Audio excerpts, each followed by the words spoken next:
Yeah. very quickly, the reality sets in. I moved to a strange city with no friends, family, money, savings, job. And I end up living either on the floor of the karate school I was training at or sleeping in the back of my car. Wow. And I did that for about 2 years. And after about a year and a half, I started to realize that, maybe this isn't exactly how it was supposed to turn out. I'm a bit of a slow learner. I think you guys already get that about me. But, I get super depressed. I'm super frustrated, upset, angry at the world, angry at myself. Couldn't go back home a failure. Couldn't go face my father as a failure. So I'm walking around the Barnes & Noble in Naperville, Illinois.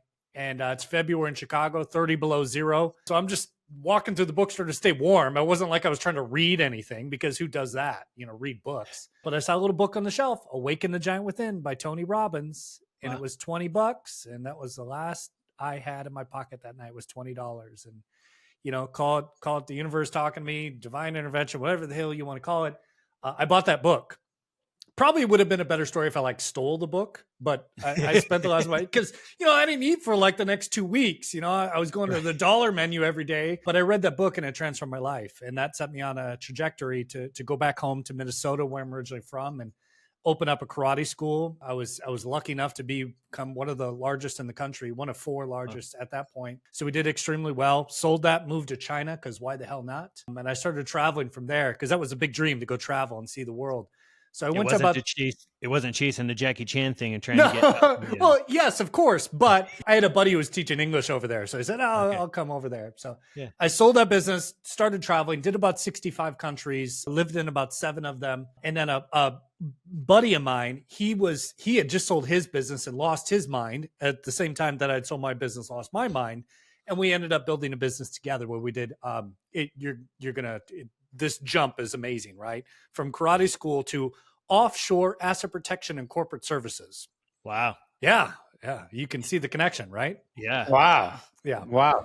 And the excitement. Another story. It always sounds really cool, like James Bond and Jason Bourne and stuff like that. Second passports and offshore bank accounts. Yeah. And it was all just doctors who wanted to retire to Costa Rica.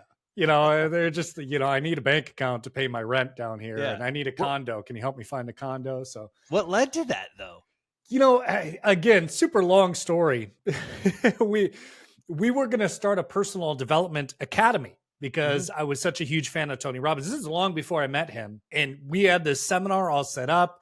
We had a bunch of speakers. We had Jenna Jameson was going to be one of our speakers lined up, and we just couldn't get it to work. Everyone was prima donnas. The hotel was a pain. And just overnight, he had started a little newsletter about asset protection after he sold his business. He's like, here's what I'm learning about how to, decrease your taxes and change things around.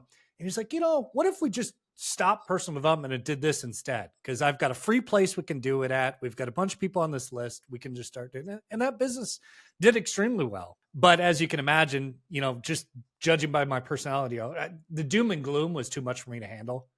Because every day I'm writing the sales copy and the marketing and the advertisements.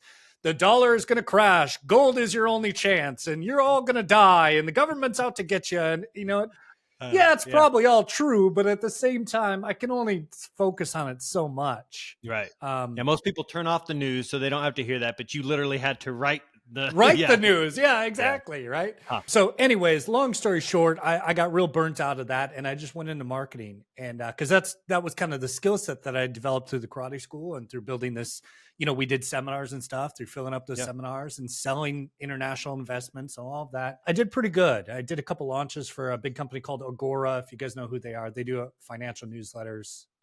They do almost $2 billion a year. So anyways, I did pretty well with that. And I was consulting, and probably the best thing and the worst thing that happened to me right out of the gate was I had doubled and tripled a few businesses, just one after another, wow. Which got me really excited and cool. Man, I'm really good at this.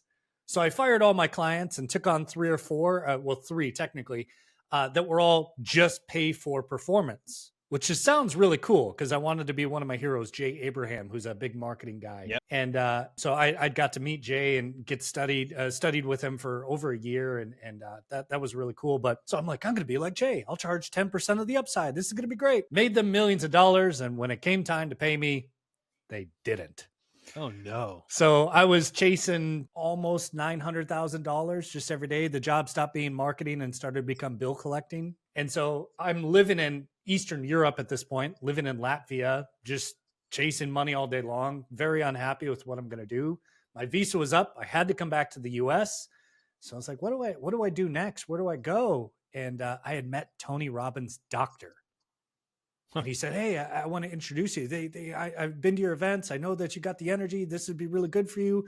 They're looking for a speaker. Why don't you come in and do that?" And that's kind of how I got my introduction. Wow. Yeah. Incredible. Who would have thought? The doctor that way, yeah. Wacky, long, winding story, as we all experience, right? Sure. Sure. Incredible. So then at that point, how did it come to the situation where you're like, well, let's do this.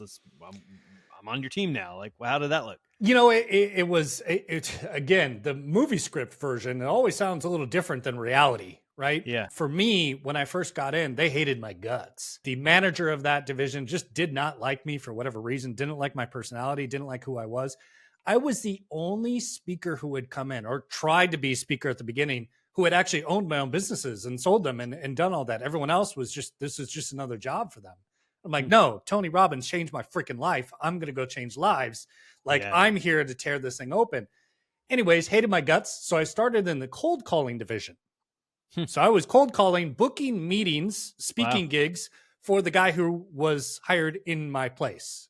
Like, Ouch. so after 6 months of interviewing and doing all these auditions and everything, they're like, nah, we don't want you. And I'm like, what do you mean? It's 6 months I've been at this. Like, there's nobody better than me. I've got this. So that kind of rolled into, there's a gentleman named Brooke Bishop, who's an amazing, incredible coach, probably one of the most brilliant coaches of our generation. You just don't know his name because he's kind of introverted. But Brooke was the one that hired me. And he kind of taught me the ropes, and I became number one in his division. I came number one multiple times. And then I was a little sneaky with this because I paired up with a speaker that they were like, well, if you want to be a speaker, they kept telling me, no. I was paired up with one of the top dogs who would come back, and I was going to book all his meetings. Well, it turns out he's pretty lazy. I love the guy, super lazy. He didn't want to drive more than 30 minutes. So take a wild guess where I booked all of his meetings.